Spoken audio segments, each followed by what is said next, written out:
warahmatullahi wabarakatuh. Shalom, Om Swastiastu, Namo Buddhaya, salam kebajikan.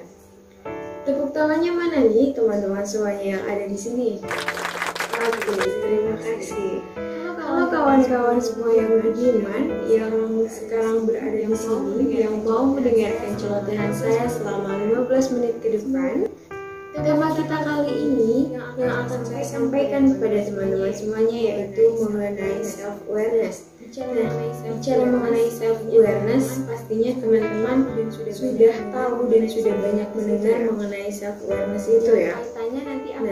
Yang kaitannya nanti akan kita hubungkan dengan topik kita yang akan kita bahas nanti. Nah, self-awareness atau kesadaran diri merupakan bentuk upaya kita dalam memperhatikan pikiran, perasaan, dan dampaknya seperti apa kepada orang lain. Saat kamu memiliki hal tersebut dan menjadikannya sebuah kebiasaan dalam kehidupanmu sehari-hari, kamu akan berpotensi dan mampu untuk mengelola hal yang kecil maupun hal yang besar sekaligus dan dipercayai dengan tanggung jawab yang penting dalam melakukan segala hal. Apa pentingnya self-awareness ini bagi diri kita? Nah, self-awareness ini sangat penting bagi diri kita karena nantinya akan berguna untuk meningkatkan kepercayaan diri dalam diri kita pastinya. Nah, ini pun dimulai dengan bahasan untuk mengenai potensi yang ada dalam diri kita. Hal-hal yang mendukung rasa percaya diri, faktor pendukung itu tersebut, dan lebih bisa untuk menerima diri kita sendiri. Nah, bagaimana caranya untuk meningkatkan atau membangun si self-awareness ini dalam diri kita? Nah, pertama-tama kita harus mengenal terlebih dahulu dasar-dasarnya bagaimana keterampilan dalam berhubungan dengan orang lain itu. Indikasinya dapat dilihat dari meningkatkan hubungan baik dengan orang lain seperti kesadaran diri, motivasi diri, empati, dan juga kemampuan kita dalam bersosialisasi dengan lingkungan sekitar atau dengan orang lain. Apa hubungannya dengan topik kita kali ini? Nah, topik kita kali ini yaitu mengenai membangun karakter dalam diri untuk kehidupan yang lebih baik. Mari simak baik-baik, saya akan memberikan sedikit cerita, yaitu kalian coba bayangkan, kalian sedang berada di sebuah ruangan interview untuk wawancara kerja.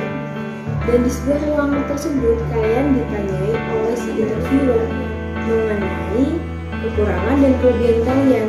Dan kalian disuruh untuk menyebutkan kekurangan dan kelebihan kalian tersebut. Namun, kebanyakan dari kalian pasti menjawab kekurangan kalian lebih banyak daripada kelebihan kalian. Benar tidak? Nah, mengapa demikian kira-kira? Mungkin kalian akan berpikiran, apakah saya grogi? Apakah saya tidak memiliki kelebihan? Ataukah hanya saya memikirkan tentang kekurangan saya saja? Dan bisa saja kalian yang berpikiran seperti itu ketika kalian ingin mengambil keputusan atau mengambil sebuah jalan keluar akan merasa ragu-ragu dan tidak percaya diri dengan konsep diri atau dengan karakter dalam diri kalian yang seperti itu. Kalau misalnya kalian merasakan hal yang seperti ini, berarti konsep diri kalian ini masih negatif. Konsep diri atau karakter diri ini yang negatif, kalau misalnya dibiarkan saja, ini akan berbahaya dan nantinya bisa mengganggu kesehatan mental kalian atau yang kita lebih kenal sekarang dengan mental health. Bahkan jangan bicarakan tentang mental health atau kesehatan mental. Dengan pikiran-pikiran yang negatif seperti ini, saat kalian ingin melakukan apa, itu akan merasa ragu-ragu dan jadinya berpikir dua kali kan ya. Kalian tahu tidak? Dan jadinya hal ini akan menyia-nyiakan kesempatan kalian di dalam hidup kalian yang seharusnya digunakan dengan semestinya. Dan simpelnya kalian tidak merasa oke atau tidak merasa baik-baik saja, dan jadinya kalian gimana dari ibaratnya dengan keraguan-keraguan yang muncul dari dalam diri kalian, dari karakter yang ada dalam diri kalian yang masih negatif tersebut. Dan bagaimana jika kedepannya kalau misalnya kalian masih seperti ini terus? Nah, disinilah letak konsep diri kalian atau si karakter dalam diri kalian yang harus diperbaiki. Karena salah satu penyebabnya adalah kurangnya self-awareness, kurangnya meningkatkan self-awareness tersebut.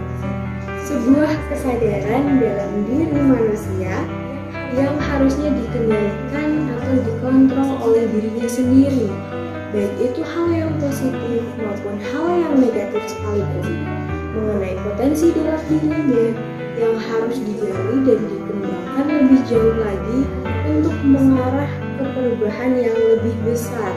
Jadi gimana dong supaya konsep diri atau karakter dalam diri kita ini menjadi lebih positif atau tidak berlebar kemana-mana atau tidak menjadi hal yang negatif ya. Nah, dalam hal ini saya akan memberikan beberapa tips untuk kalian semuanya yang ada di sana untuk meningkatkan atau untuk membangun karakter dalam diri kita agar lebih baik dalam kehidupan kita. Sebelum itu, kalian coba tanyakan kepada rekan kalian yang ada di sebelah kalian, ataupun kepada teman kalian, ke saudara kalian, ke pasangan kalian, ke siapapun itu. Kalian coba tanyakan bagaimana pandangan mereka selama mengenal Anda, dan juga coba tanyakan pada mereka hal apa yang kiranya memang harus diperbaiki dari diri Anda. Inilah konsep atau karakter diri yang bisa kamu atau kalian semua terapkan. Yang pertama yaitu jadilah diri Anda sendiri dan stop untuk membanding-bandingkan diri Anda dengan orang lain. Karena apa? Karena jika kita sebagai manusia, sebagai individu bisa menjadi diri kita seutuhnya, maka karakter dalam diri kita ini juga tentunya akan berubah menjadi lebih baik, mengarah ke hal yang lebih baik untuk tumbuh dan berproses. Dengan mengenal diri kita sendiri, kita akan bisa mengetahui kekurangan kita dan kelebihan kita untuk meningkatkan kelebihan kita dan juga menutupi kekurangan kita dengan memperbaiki diri atau kita dengan cara untuk memperbarui diri atau mengupgrade diri kita. Yang kedua yaitu impian dan tujuan hidup. Nah, memiliki sebuah impian atau tujuan hidup adalah hal yang umum, hal yang memang lumrah dimiliki oleh setiap manusia, dan kita sebagai manusia juga harus memiliki si impian tersebut atau tujuan hidup. Contoh sederhananya saja, jika kita seorang mahasiswa, kita ingin memiliki impian kita. Contohnya sederhana, impian jangka pendek, kita ingin mendapatkan IPK 4 atau kita ingin mengikuti lomba atau menang lomba nasional atau internasional. Nah, hal yang seperti itu yang dapat memotivasi diri kita tentang impian dan tujuan hidup kita, maka hal tersebut akan menumbuhkan semangat dalam diri kita juga, semangat optimisme, sehingga kita juga tidak mudah terpengaruh dan bisa menjadi benteng yang kuat untuk mempertahankan kehidupan kita dengan karakter tersebut. Nah, yang ketiga adalah integritas, mempunyai prinsip yang kuat dan tidak tergoyahkan oleh hal-hal yang memang sekiranya dapat merusak semangat optimisme kalian, dan tetap bertahan dengan prinsip kalian. Walaupun mengenai kebenaran itu memang sulit, dan bahkan jika pun kita berbicara kebenaran, akan ada saja orang-orang yang memang tidak suka dengan kita. Dan walaupun ada orang yang tidak menyukai dengan kebaikan atau dengan kebenaran yang sudah kita lakukan, nanti kita akan mendapatkan balasan tersebut, walaupun bukan dari orang yang sudah kita beri kebaikan tersebut.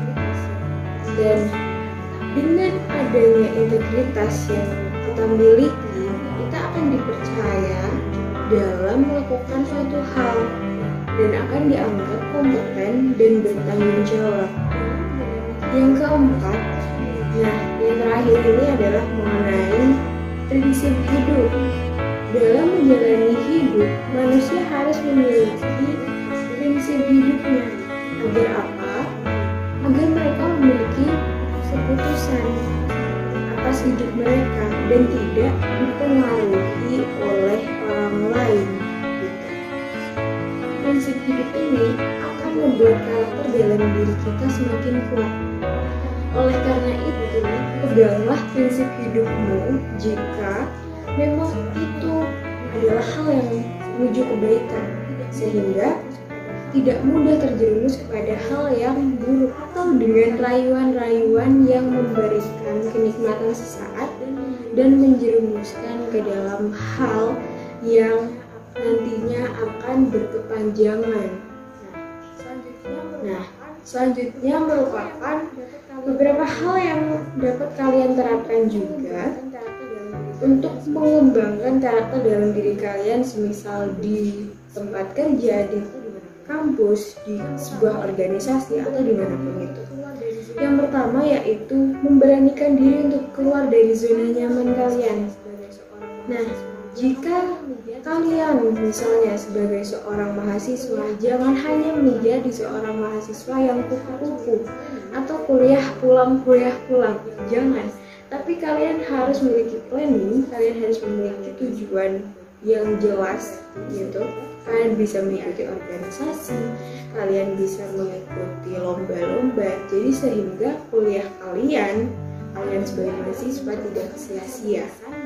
Yang kedua adalah menciptakan keharmonisan dengan orang lain, dengan orang yang berhubungan dekat dengan Anda. Karena adanya keharmonisan ini akan menjamin juga akan membuat karakter yang ada dalam diri kalian ini menjadi baik. Yang ketiga yaitu selalu ingin tahu atau mencoba hal-hal yang baru. Tapi di sini maksudnya bukan kalian ingin tahu tentang kehidupan orang lain atau bisa dibilang kalian kepo. Bukan hal-hal yang seperti itu maksudnya. Tapi kalian mau belajar hal yang baru, mau mengupgrade diri kalian. Hal tersebut bisa kalian gunakan dan bisa kita berikan apabila memang orang-orang yang ada atau yang berhubungan dengan kita membutuhkan bantuan kita.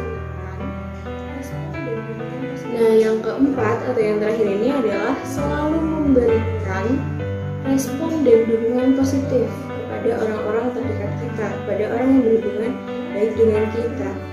Dan memiliki pemikiran yang positif itu adalah nantinya akan memperbaiki juga hubungan dengan orang lain. Kesimpulan yang dapat kita ambil dari celotehan saya tadi kepada kalian semua yang ada di sini yaitu ubahlah mindsetmu mengenai dirimu sendiri dan jadilah pribadi yang memiliki kesadaran diri yang penuh, yang menghargai orang lain, yang bertanggung jawab, yang mampu menjadi diri kita seutuhnya, sebagaimana kita memiliki kelebihan dan kekurangan masing-masing, agar konsep diri yang ada dalam diri kita ini menjadi lebih baik, menjadi lebih ada perubahan. Saya memiliki quote seperti ini: ubah pola pikirmu dan karaktermu pada hal yang positif, maka kehidupanmu akan lebih asik dan menarik. Semoga apa yang saya sampaikan kepada kalian semuanya bermanfaat. Sekian, wassalamualaikum warahmatullahi wabarakatuh.